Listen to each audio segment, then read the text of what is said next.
Dans une grande forêt vivait un pauvre bûcheron, son épouse et ses 2 enfants. Le garçon s'appelait Jeannot et la jeune fille Margot. Il avait peu à manger et à partager, et lorsque les prix s'envolèrent dans le pays, il ne put plus ramener le pain quotidien. Alors qu'il faisait sa prière du soir en cherchant une solution à ses problèmes, il soupira et parla à sa femme. « Qu'allons-nous devenir ? Comment pourrions-nous nourrir nos pauvres enfants alors que nous n'avons pour nous-mêmes plus rien ?»« Sais-tu quoi, mon époux ?» répondit la femme. « Nous conduirons tôt demain les enfants dans la forêt, là où elle est la plus dense. Nous y ferons du feu et nous donnerons à chacun un morceau de pain. Et puis, nous irons travailler en les laissant seuls.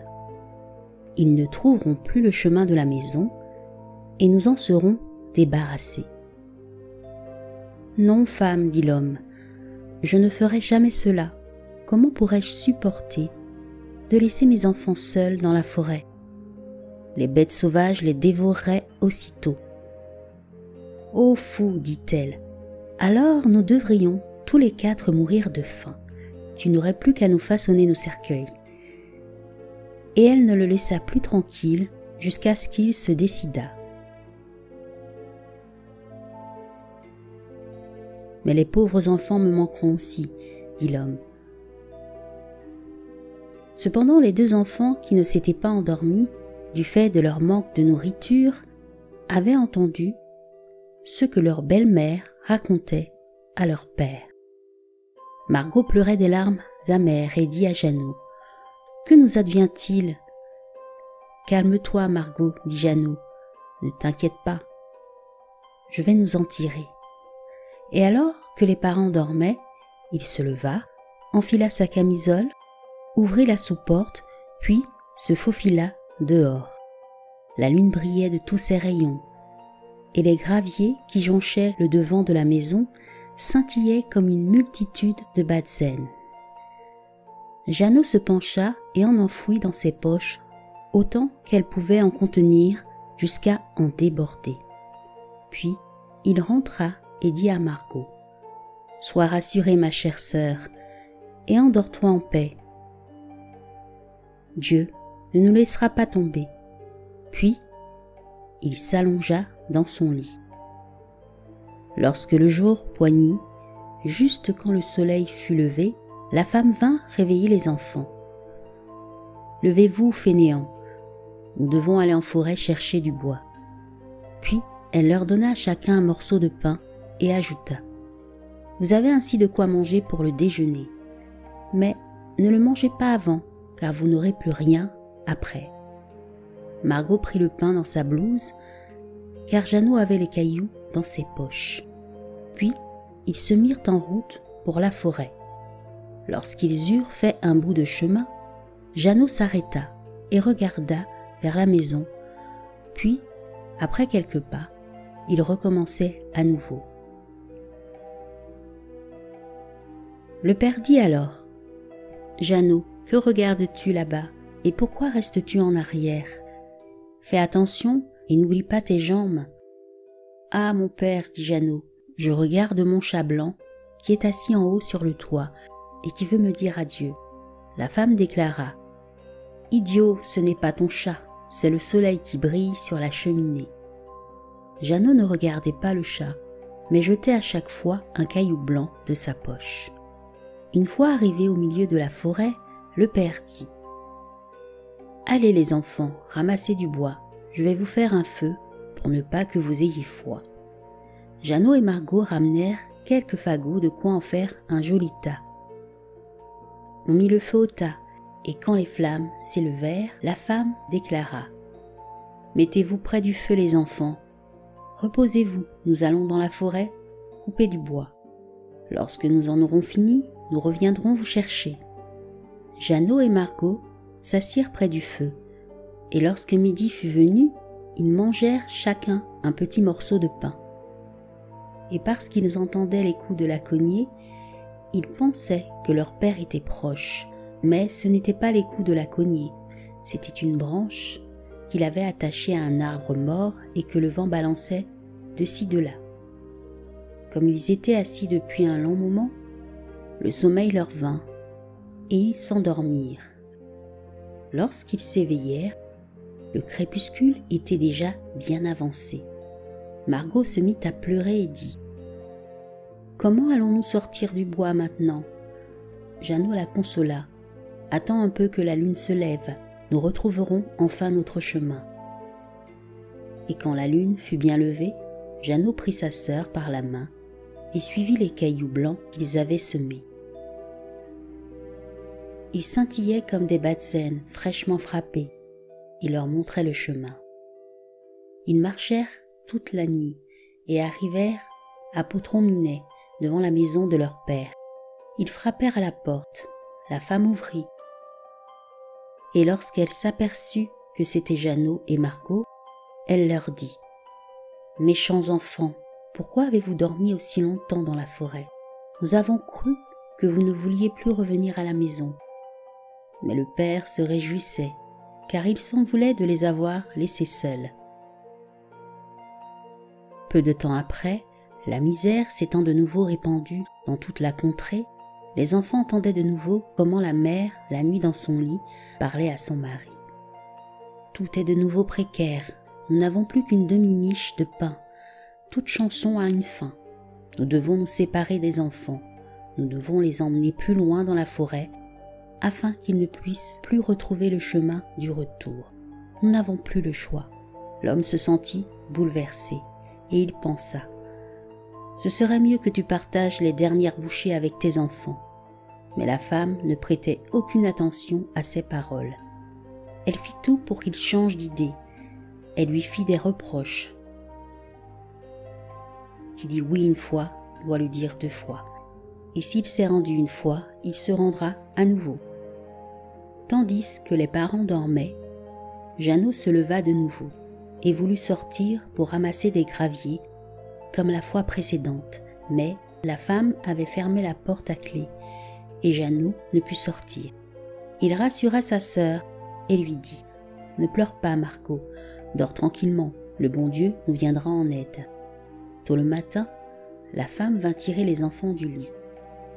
Ils reçurent leur morceau de pain qui était encore plus petit que la fois précédente. En cheminant, Jeannot le brisait dans sa poche, s'arrêtait et jetait une miette sur le sol. « Jeannot, pourquoi t'arrêtes-tu et regardes-tu autour de toi ?» l'interpellait le père.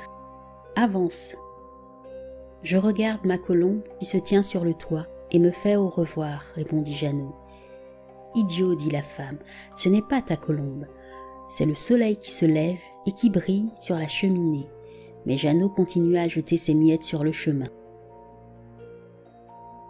La femme emmena les enfants encore plus profondément dans la forêt, plus profond qu'elle ne fût jamais allée dans sa vie. Là, ils firent un feu encore plus fort et la mère dit : « Restez ici les enfants, si vous êtes un peu fatigués, vous pouvez dormir un peu. Nous allons dans la forêt couper du bois, et ce soir, lorsque nous aurons fini, nous viendrons vous reprendre. » Vers midi, Margot partagea son pain avec Jeannot qui avait éparpillé le sien sur le chemin. Puis ils s'endormirent. Le soir vint, mais personne ne vint reprendre les pauvres enfants. Ils se réveillèrent au beau milieu de la nuit.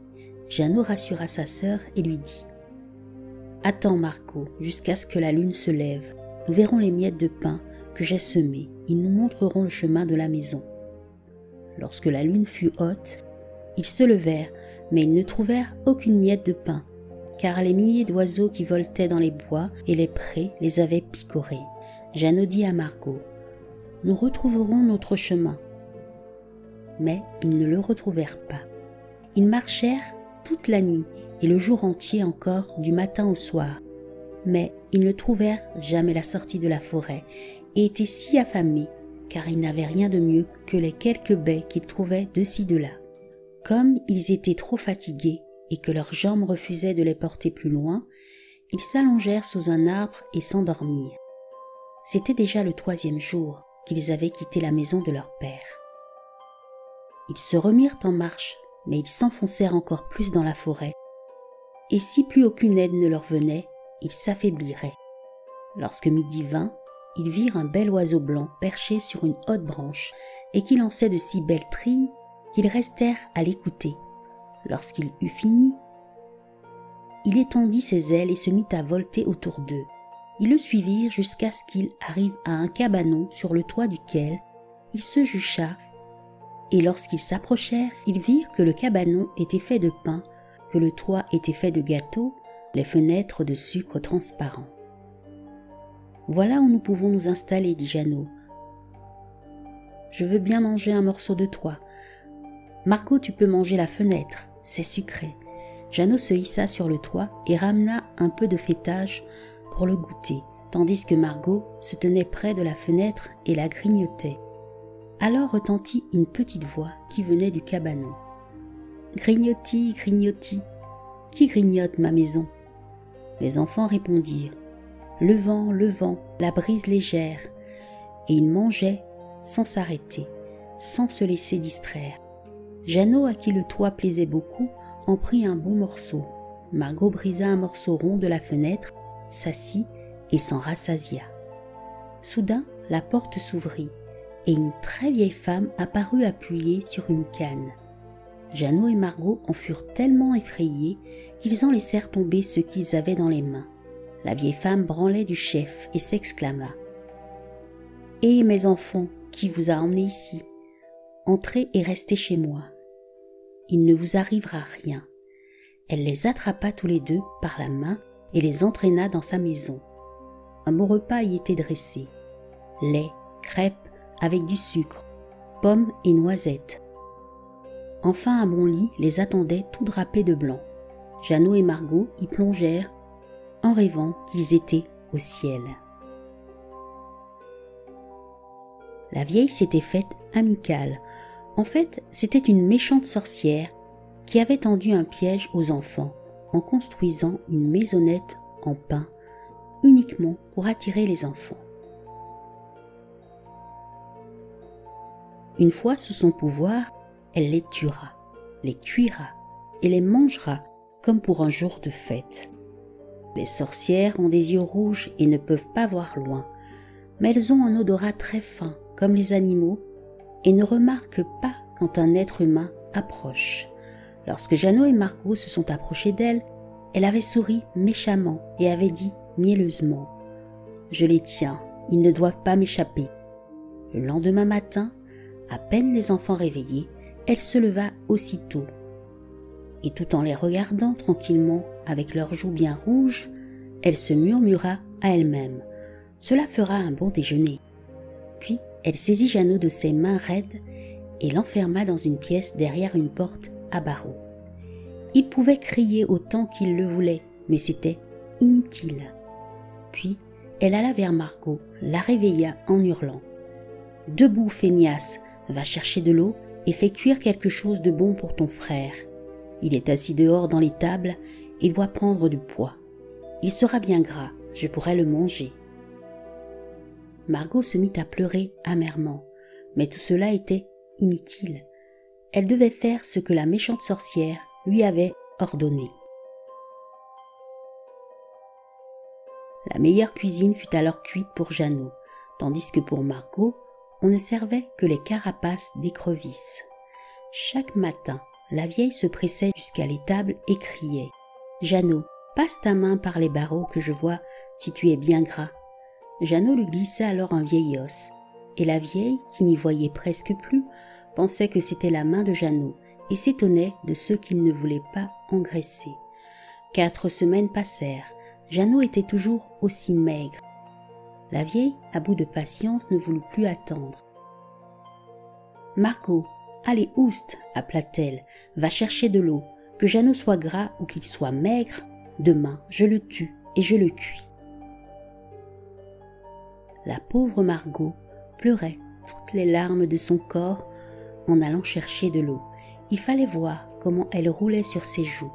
« Mon Dieu, aide-nous donc, » supplia-t-elle. « Si au moins les bêtes sauvages nous avaient dévorés, on serait morts ensemble. Épargne-nous tes sanglots, dit la vieille, ça ne sert à rien. » Le lendemain matin, Margot sortit remplir le seau, le suspendit dans la cheminée et alluma le feu. « Nous allons d'abord faire du pain, dit la vieille.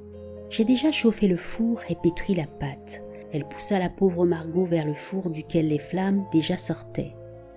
« Penche-toi et vois si c'est suffisamment chaud afin que nous puissions y enfourner le pain. » Puis lorsque Margot fut assez proche, elle voulut ouvrir le four pour la faire rôtir dedans et ensuite la dévorer. Mais Margot, devinant ses intentions, dit « Je ne sais pas comment faire pour entrer dedans. »« Ouah, stupide, dit la vieille. La porte est assez grande, ne vois-tu pas que même moi je peux y passer ?» affirma-t-elle en rampant et en passant la tête dans le four. Alors Margot lui donna un bon coup si bien qu'elle bascula dedans, puis elle referma la porte en fer et tira le verrou. La vieille femme hurla horriblement. Margot partit en courant tandis que l'horrible sorcière brûlait abominablement. Elle courut tout droit vers Jeannot, lui ouvrit les tables et lui cria « Jeannot, nous sommes libres, la vieille sorcière est morte. » Jeannot bondit comme un oiseau de sa cage lorsqu'on lui ouvre la porte. Comme ils se sont réjouis en tombant dans les bras l'un de l'autre, et comme ils ont sauté de joie et se sont embrassés, ils se dirigèrent vers la maison de la sorcière puisqu'ils n'avaient plus à la craindre. Dans tous les recoins, ils trouvèrent des perles et des pierres précieuses. « C'est bien plus beau que des cailloux, » déclara Jeannot en remplissant ses poches de ce qui pouvait bien y entrer. Puis Margot dit « Je veux aussi rapporter quelque chose à la maison. » Et elle remplit aussi son tablier. « Partons maintenant, » ordonna Jeannot.